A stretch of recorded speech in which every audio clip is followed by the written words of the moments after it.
E aí, pessoal, tudo beleza? Tô aqui para comentar sobre uma música que eu escrevi sobre essa ideia de a gente analisar profecias e analisar o livro de Daniel e Apocalipse e a gente começar a encaixar as peças como se fosse um quebra-cabeça. Essa música foi feita no meu primeiro canal, o canal Construtor Musical, que já foi chamado Luthieria de Pobre, tá? Fiz a música lá, quer assistir, vai ter o link aí também. E aqui a gente vai discutir a letra. Por que eu escolhi algumas palavras, qual o significado das frases, e é isso aí. E acho que mesmo que você não goste da música e não tenha acompanhado lá o outro canal, com certeza vai ter muita discussão sobre a Bíblia e sobre os textos proféticos como um todo. Então, deixe seu joinha e vamos lá.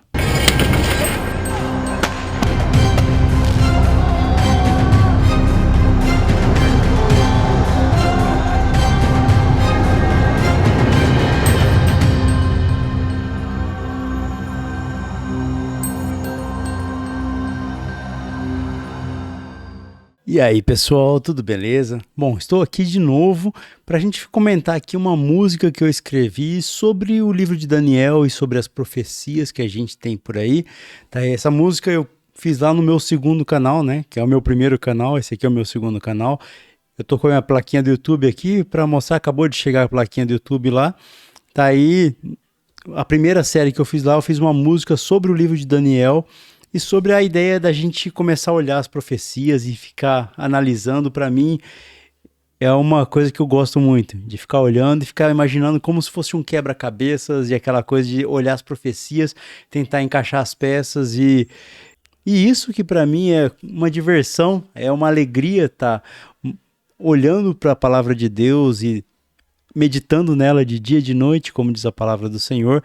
Eu fiz essa música e eu vou começar a dar uma olhada na letra da música e tentar explicar, tá? Porque às vezes tem alguns versículos, algumas coisas que a pessoa passa batido e tudo sempre tem um propósito quando a gente faz algo, tá? E quando eu fiz a letra da música, eu pensei em algumas coisas. Primeiro que eu penso em fazer uma música que bota a pessoa para pensar um pouco, Então, às vezes, quando eu tenho mais tempo, mais dedicação, eu vou parar e vou fazer uma música que tem um certo nível de enigma, uma coisa que a pessoa olha e fala, mas o que ele quis dizer com isso? Vamos para a música. A primeira frase da música é: nas páginas da vida um mistério se esconde. Então, nas páginas da vida, o que seriam as páginas da vida? Se a gente olhar Provérbios 4:20, fala: filho meu, atenta para as minhas palavras, as minhas razões inclina o teu ouvido. Não as deixes apartar-se dos seus olhos, guardas no íntimo do teu coração, porque são vida para os que acham e saúde para todo o teu corpo. Então, em Provérbios já falava, a palavra de Deus é a vida, E João 6,63 fala, as palavras que vos digo são espírito e são vida. Então, a ideia das páginas da vida, eu estou falando, estou virando as páginas da Bíblia aqui, estou encontrando a vida nisso, e aí? Mistério escondido? Como assim um mistério escondido? Se a gente olhar Daniel 2:22, ele fala assim: ele revela o profundo e escondido, conhece o que está em trevas e com ele mora a luz. E qual que é a ideia do mistério escondido? Deus, ele revela o que está escondido. Tem algo escondido na palavra de Deus. Se a gente olhar em Daniel 2 ali, ele revela o profundo e escondido, conhece o que está em trevas e com ele mora a luz. Daniel 12, no 4 fala assim: e tu, Daniel, encerra estas palavras e sela este livro, até o fim dos tempos.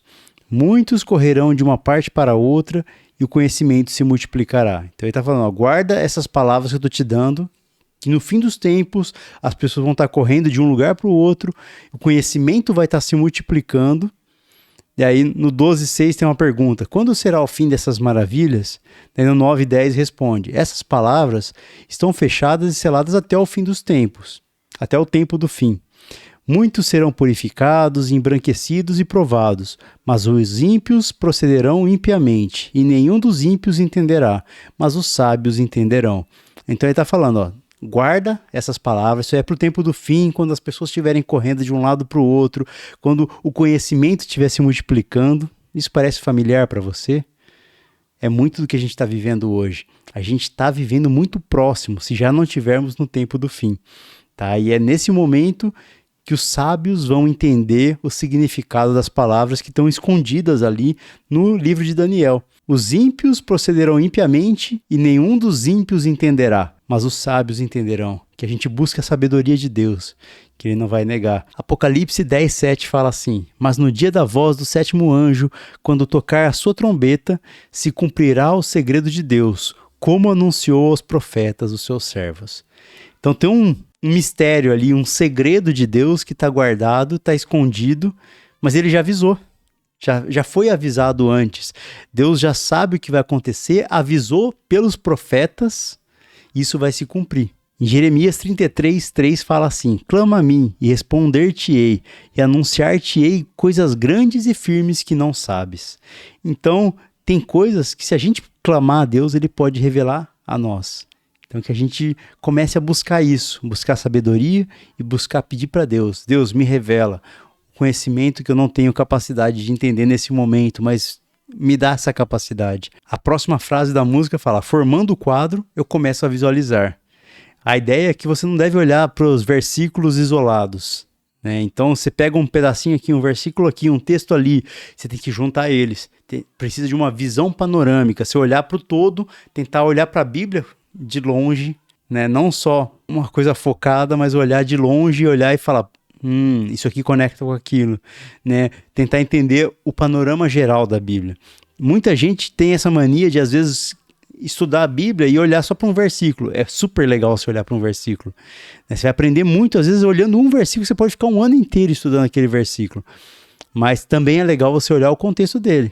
É importante você entender o contexto. Sem o contexto, você não vai entender aquele versículo completamente, tá? A gente precisa da visão panorâmica para formar esse quadro, assim como um quebra-cabeça. Você coloca uma peça. Se olhar para uma peça, é legal você olhar para uma peça do quebra-cabeça. Mas se olhar ele formado, é muito mais legal. Então essa que é a metáfora que eu estou colocando aqui.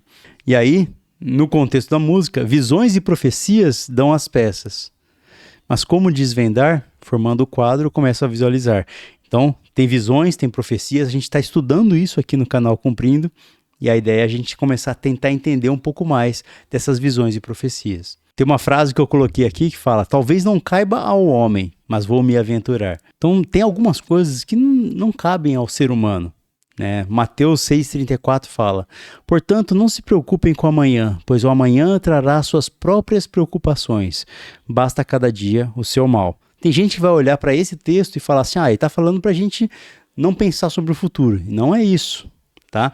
Ele está falando para a gente não se preocupar, né? Você ficar sofrendo pelas coisas que estão por vir, né? Então a gente vai olhar para o livro de Apocalipse, é um livro que tem promessas de bênção para quem lê, mas ao mesmo tempo não precisa também sofrer antecipadamente ao ler o livro de Apocalipse, né? Que você tenha a convicção e a fé de que Deus vai fazer o melhor para você, independente do contexto que esteja o mundo, tá?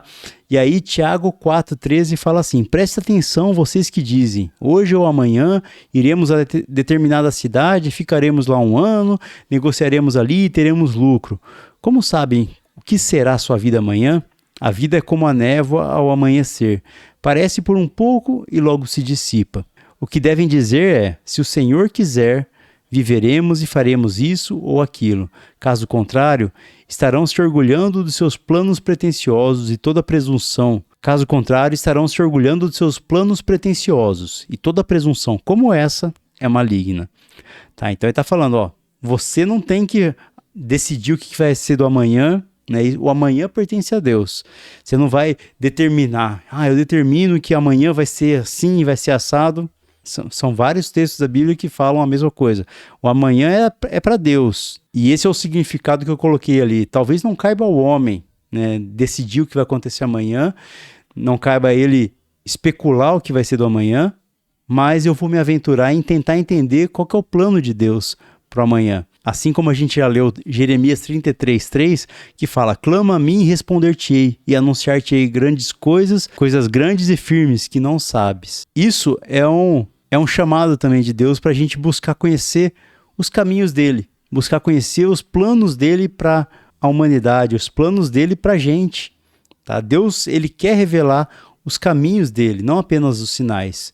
Tá? Tem um trecho aqui, Hebreus 3:7, é um texto que intriga às vezes, porque as pessoas não conhecem muito bem o contexto. tá? É um texto muito interessante. Então, Hebreus 3, 7 é um texto que fala assim: portanto, como diz o Espírito Santo, se ouvirdes hoje a sua voz, não endureçais os vossos corações, como na provocação. Como na provocação? No dia da tentação do deserto. Do que ele está falando? Ele está fazendo referência lá a Êxodo, tá? Quando o povo começou a questionar as decisões de Deus, falar, esse Deus aí trouxe a gente para o deserto, não tem água, não tem comida, né? Eles começaram a se colocar no mesmo nível de Deus, né? E falar assim, a gente sabe mais do que Deus, porque Deus não sabe fazer direito. É mais ou menos isso que ele está falando aqui, ó.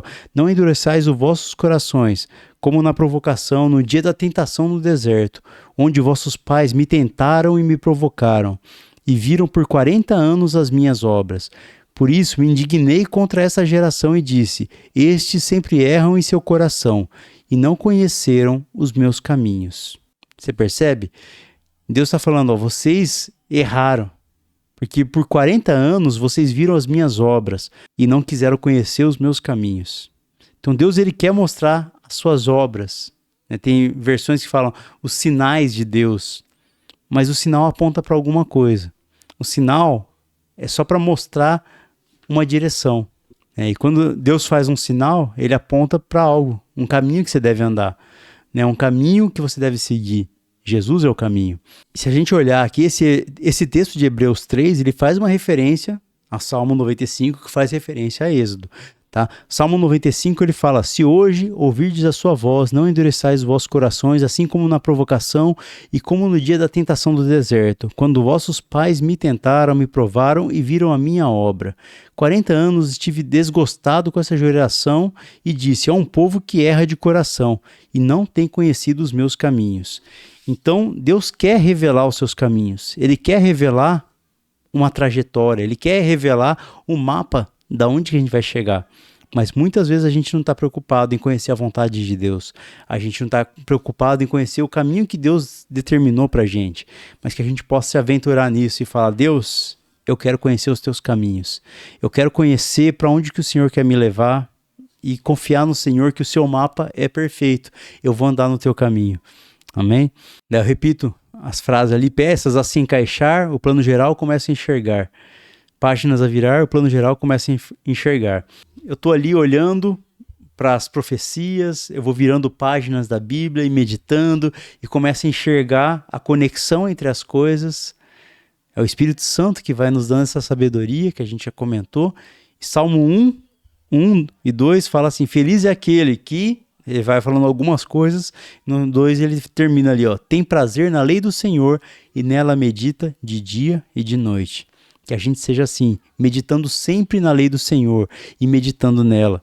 Que a nossa cabeça esteja ocupada com essas coisas, não só com política, não só com a briga de vizinhos, com programa de televisão, uma série, mas que a gente esteja meditando na lei do Senhor, nas coisas do Senhor, e que o Senhor fale conosco e que a gente se alegre nisso, tá? Uma das frases que eu coloquei ali no segundo verso fala assim, estrelas caídas, uma batalha no céu. Do que eu tô falando? É uma música fazendo muitas referências ao livro de Daniel, que é o que a gente estudou até agora aqui no canal Cumprindo. Então vamos ler o texto de Daniel, Daniel 8, dos versos 9 ao 12. Vai falar do chifre pequeno, e como esse chifre se opõe a Deus e chegou até a derrubar estrelas do céu. Então, de um dos chifres proeminentes surgiu um pequeno chifre, cujo poder se tornou muito grande. Seu poder chegou aos céus, onde atacou o exército celestial, lançou à terra alguns do exército e algumas das estrelas e os pisoteou. Chegou a desafiar o comandante do exército celestial. Ao exército celestial não foi permitido reagir a essa rebelião. Portanto, o sacrifício diário foi interrompido e a verdade derrotada. O chifre teve êxito em tudo que fez. Então ele está falando dessa rebelião, do chifre pequeno contra o exército celestial, chegando a derrubar estrelas do céu, que é a mesma metáfora que vai estar em Apocalipse 6, 13.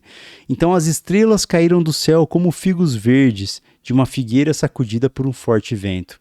Então tem essa metáfora da estrela caindo, e a gente vai ver essa mesma metáfora falando de uma estrela uma estrela especial, uma estrela brilhante, vai estar em Isaías 14.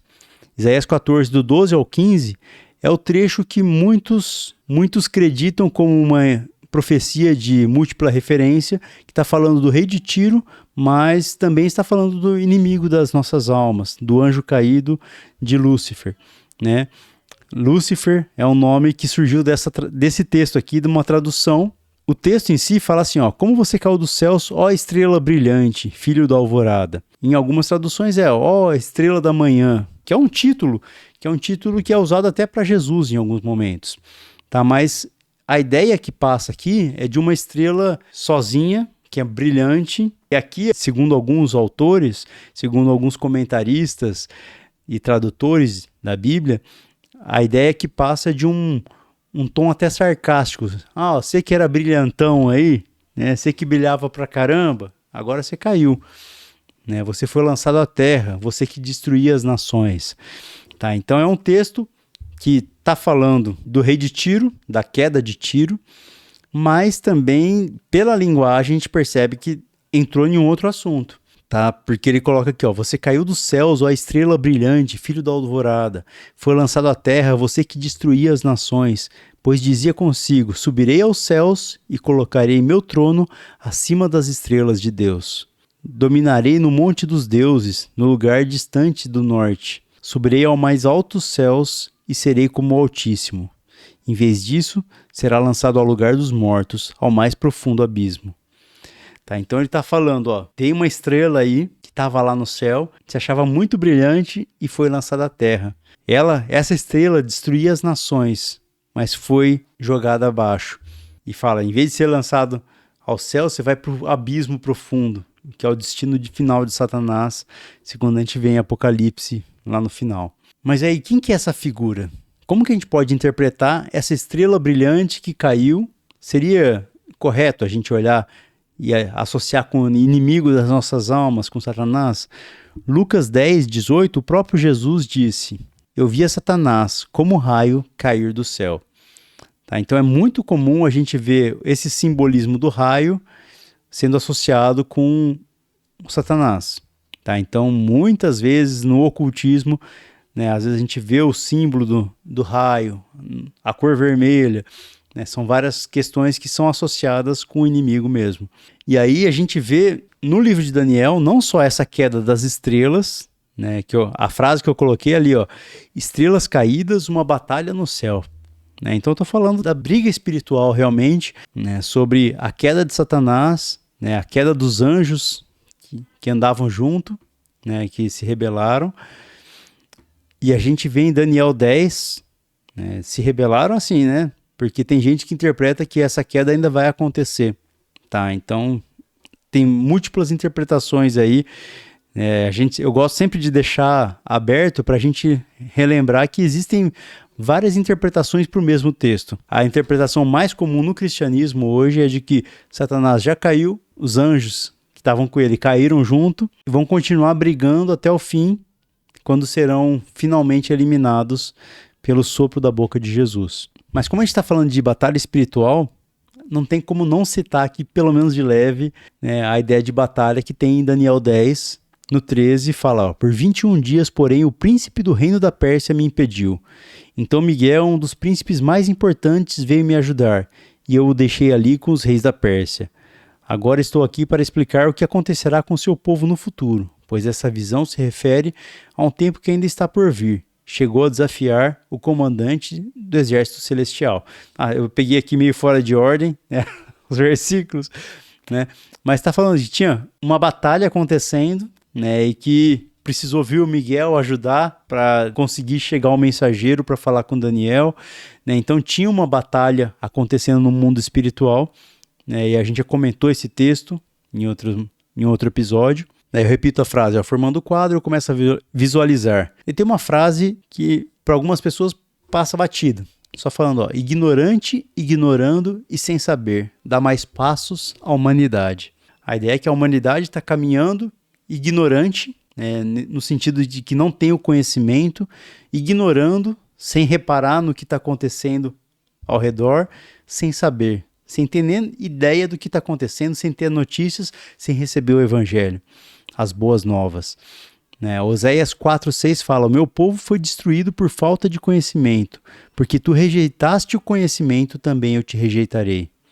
Provérbios 4,12: há caminhos que ao homem parece direito, mas ao fim dele são os caminhos da morte. Então a humanidade está caminhando sem o conhecimento de Deus, está caminhando num caminho que parece bom, parece caminho de paz, mas que é um caminho de morte.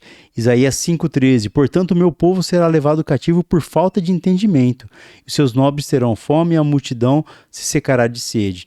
Tá, isso aqui é uma profecia que teve antes do povo ser levado ao cativeiro, mas falando, por que eles vão ser levados? Por falta de entendimento, porque as profecias já estavam sendo dadas, já estavam sendo alertados, e mesmo assim caíram, continuaram no erro. Continuaram caminhando para o buraco. Provérbios 19,2: assim também ficar a alma sem conhecimento não é bom. O que se apressa com os seus pés peca. Então a alma sem conhecimento e os pés apressados levam ao pecado. Mateus 15,14: deixai-os, são guias cegos. Ora, se um cego guiar outro cego, ambos cairão no barranco. Então a gente sabe que os líderes dessa humanidade são guias cegos. Estão levando as pessoas para o barranco, para o buraco. Jeremias 10:23: eu sei, Senhor, que a vida do homem não lhe pertence. Não compete ao homem dirigir os seus passos. Então lembra que a gente falou antes de buscar conhecer os caminhos de Deus, que a gente não ande nos nossos próprios caminhos, mas que a gente busque a orientação, a direção de Deus. Romanos 1:18 até o 21. Portanto, a ira de Deus é revelada do céu contra toda a impiedade e injustiça dos homens que suprimem a verdade pela injustiça. Então, Deus vai punir a humanidade porque eles estão fazendo injustiças para acabar com a verdade. Pois o que de Deus se pode conhecer é manifesto entre eles, porque Deus lhes manifestou. Pois desde a criação do mundo, então vamos parar de explicar de novo esse trechinho. Então ele está falando, a humanidade está suprimindo a verdade com injustiça, mas eles sabem, já foi manifesto para a humanidade qual que é o caminho de Deus. Deus já se manifestou para a humanidade. Pois desde a criação do mundo, os atributos invisíveis de Deus, seu eterno poder e a sua natureza divina têm sido vistos claramente, sendo compreendidos por meio das coisas criadas, de forma que tais homens são indesculpáveis, porque, tendo conhecido a Deus, não o glorificaram como Deus, nem lhe renderam graças, mas os seus pensamentos tornaram-se fúteis e os seus corações insensatos e se obscureceram. Então, o que ele está falando aqui, Romanos 1:18 ao 21? Olha, a humanidade já teve a sua chance de conhecer a Deus. Pela natureza, dá para ver que Deus existe. A própria natureza testemunha de Deus. E se você não se voltar para Deus, você é culpado. É isso, tá? Isaías 55: meus pensamentos são muito diferentes dos seus, diz o Senhor, e os meus caminhos vão muito além dos seus caminhos. Pois assim como os céus são mais altos que a terra, meus caminhos são mais altos que os seus caminhos, e meus pensamentos mais altos que os seus pensamentos. Então, novamente, a humanidade está caminhando para uma direção que eles acham que é bom, mas sem conhecer os caminhos de Deus. E os caminhos de Deus são excelentes. Os caminhos de Deus são superiores. Tem algumas frases que eu já repeti, formando o quadro, eu começo a visualizar, talvez não caiba ao homem, mas vou me aventurar, peças a se encaixar, o plano geral, começo a enxergar, páginas a virar, o plano geral, eu começo a enxergar. Aí, mais uma frase solta que você olha, do que ele está falando, Quando o homem sem lei surgir. O que é o homem sem lei? Tá, se a gente olhar Tessalonicenses 2, 2 Tessalonicenses 2, tá, ele vai falar sobre o homem sem lei, que é a figura do anticristo. E por que o homem sem lei? Tem algumas versões que traduzem como o homem da iniquidade, que eu acho que não é uma tradução tão adequada, porque a palavra no original é anomia, o homem da anomia. Anomia é a ideia de não ter lei, tá? É o homem sem lei, sem regras. Traduziram como iniquidade, que é a ideia de vamos deixar fazer o que cada um quiser, mas a anomia, essa coisa dos sem regras, é muito específico. É uma figura que a gente olha, a gente vê em Aleister Crowley, que é o pai do satanismo moderno, Se a gente olhar o satanismo moderno de Aleister Crowley, o que é o princípio básico deles? Faça o que tu queres, porque tudo é da lei. Vê se isso não é a anomia, né? Esse princípio do sem lei. Faça o que você quiser, o que importa é você ser feliz. Esses princípios são princípios satânicos, que vão ser marca do anticristo, marca do homem sem lei. Então eu fiz questão de colocar o homem sem lei, porque para mim seria a tradução mais fiel ao original e que explica melhor o contexto. Embora seja uma coisa que as pessoas não vão entender de primeira, é importante deixar as pessoas pensarem um pouco também o que ele quer dizer com um homem sem lei. Então vamos ler o texto. Agora, irmãos, vamos esclarecer algumas coisas a respeito da vinda de nosso Senhor Jesus Cristo e de nosso encontro com Ele. Não se deixem abalar nem assustar tão facilmente por aqueles que dizem que o dia do Senhor já começou. Não acreditem neles, mesmo que afirmem ter recebido uma visão espiritual, uma revelação ou uma carta supostamente enviada por nós. Então tinha gente falando, Jesus já voltou, ou já chegou a hora de Jesus voltar, já começou o fim dos tempos. Então ele está falando, não tem nada a ver. Mesmo que alguém venha falando que é isso aí, Jesus já falou comigo, recebi uma revelação. Não se deixe enganar pelo que dizem, pois esse dia não virá até que surja a rebelião e venha o homem da perversidade, aquele que traz destruição. Então a palavra aqui, tem várias palavras, são muito específicas nesse texto, tá? Até que surja a rebelião. Né? Não é bem a rebelião a palavra no original, é a ideia mais do divórcio. Tá? É alguém que está junto e se rebela contra, né? Mas precisa estar junto antes. Né? Para você se divorciar, você tem que ser casado primeiro. Então é alguém que estava junto, era de dentro e se afastou. E se tornou um homem sem lei, aquele que traz a destruição. Então, esse é o contexto desse texto, quando fala da figura do anticristo. Então, tem várias palavras específicas aqui, né? Então, essa rebelião aí é apostasia. Tá? Apostasia é a ideia do divórcio. E o homem sem lei, o homem da perversidade, o homem da iniquidade. Mas é a ideia do sem lei, que ele traz destruição. A música fala, quando o homem sem lei surgir, com promessas de paz a mentir. Tá? Então, tem gente que acha que o anticristo vai aparecer como uma figura que vai chegar destruindo tudo. Não, ele vai chegar prometendo paz. 2 Tessalonicenses 2, 9. Esse homem virá para realizar o trabalho de Satanás, com poder, sinais e falsas maravilhas, e com todo tipo de mentira perversa, para enganar os que estão caminhando para a destruição, pois se recusam a amar e aceitar a verdade que os salvaria. Portanto, Deus fará que sejam enganados, e eles crerão nessas mentiras. Então serão condenados por ter prazer no mal, em vez de crer na verdade.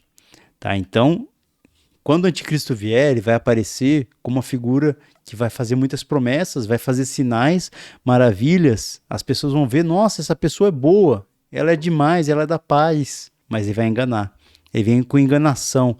E Jesus alertou em Mateus 24. Mateus 24, 24. Pois aparecerão falsos cristos e falsos profetas, que realizarão grandes sinais e maravilhas, para, se possível, enganar até os eleitos. Então, Jesus já avisou, vai aparecer gente para enganar. Então, esse anticristo vai vir com promessas de paz, vai vir com mentira. E aí a próxima frase da música é, com poder e sedução marcará. A ideia da marca da besta é uma coisa que está na cultura popular, né? E Apocalipse 13, do 16 ao 17, fala, também obrigou a todos, pequenos e grandes, ricos e pobres, livres e escravos, a receberem certa marca na mão direita ou na testa, para que ninguém pudesse comprar ou vender, a não ser que tivesse a marca, que é o nome da besta ou o número do seu nome. Apocalipse 4, do 9 ao 10. Um terceiro anjo seguiu, dizendo em alta voz, se alguém adorar a besta e a sua imagem e receber a sua marca na testa ou na mão, também beberá do vinho da ira de Deus, que foi derramado sem mistura no cálice de sua ira. Será atormentado com fogo e enxofre na presença dos santos anjos e do Cordeiro. Tá, então ele está falando que vai ter uma marca. Tá? A Bíblia não é específica e fica muita interpretação. O que é essa marca? Obviamente, quando a gente fala de uma marca, na mão e na testa, Apocalipse 13, ele está fazendo uma referência aqui a algo que vai ser contrário, se é um anticristo, é uma imitação do Cristo. O anticristo, a ideia de anticristo não é só contra o Cristo, é também no lugar do Cristo. Tá? E se a gente olhar em Êxodo 13, tem a marca de Deus. Apocalipse 13 tem a marca do anticristo. Tá? Então, Êxodo 13 vai falar sobre a marca de Deus, que é você obedecer a ele, cumprir o que Deus solicitou para você e ensinar para a próxima geração. E a marca de Apocalipse 13 já é uma marca que ele não fala exatamente o que é a marca, mas fala para que ela serve, para comprar e vender. Então, as pessoas vão se entregar pelos prazeres, por poder ter algo. As pessoas vão se entregar e a partir do momento que se entregou para essa marca, você fez uma marca de adoração, e a adoração também pode ser traduzido como trabalho. Então, as pessoas vão ficar trabalhando para comprar e vender, né, nesse sistema do anticristo. Tá? Então, quem se entregar a isso e sua vida for para isso, né, não vai ter volta. A gente vai ter que fazer algum estudo em algum momento sobre a marca. Né? Eu tenho alguns textos sobre isso, já preguei na igreja sobre esse assunto, e acho que é interessante fazer um vídeo específico em breve. Mais uma frase: mas a vinda do Filho o consumirá. Como assim? A vinda do Filho vai consumir o anticristo? Exatamente. 2 Tessalonicenses 2, 8, fala assim: então o homem da perversidade será revelado, mas o Senhor Jesus o matará com o sopro de sua boca e o destruirá com o esplendor de sua vinda. Então, com o sopro da boca, ele vai destruir esse anticristo que estava fazendo grandes sinais e maravilhas. Apocalipse 19, do 19 ao 20, fala assim: então vi a besta, os reis da terra e seus exércitos reunidos para guerrearem contra aquele que está montado no cavalo e contra o seu exército. Mas a besta foi presa e com ela o falso profeta, que havia realizado sinais miraculosos em nome dela, com os quais ele havia enganado os que receberam a marca da besta e adoraram a imagem dela.